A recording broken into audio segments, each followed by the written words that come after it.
ఎప్పుడైనా చిన్న విషయాలే పెద్ద మార్పుకి దారి చూపుతాయి.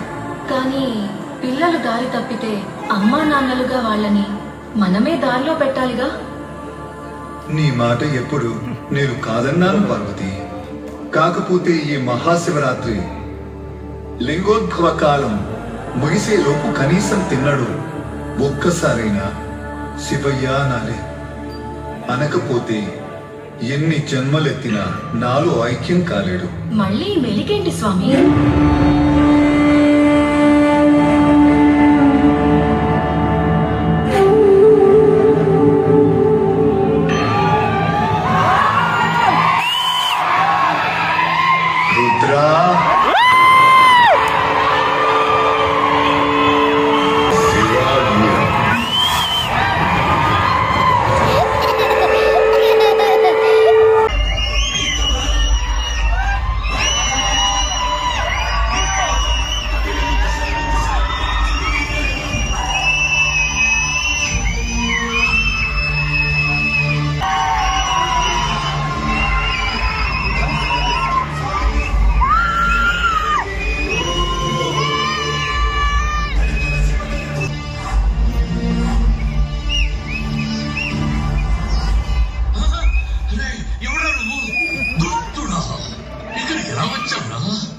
నా పవిత్ర వాయువ్యం మీద నీ దృష్టి పడిందిరా.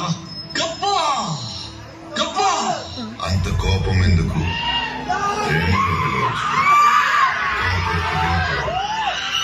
అన్ని చూసుకునే వచ్చాను శాస్త్రి.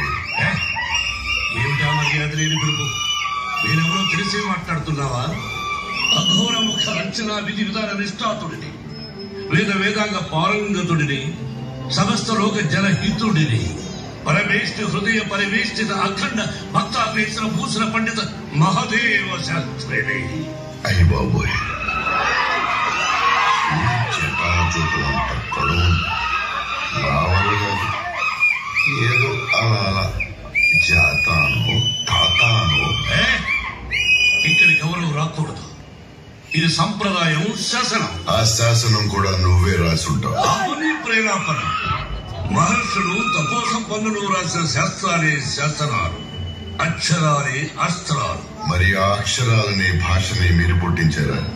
మీ తాత ముత్తాతలు పుట్టించారా?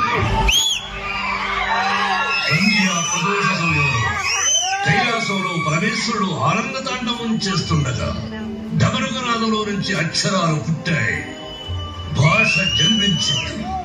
ఈ భాషలు భాష్యాల కన్నా ముందు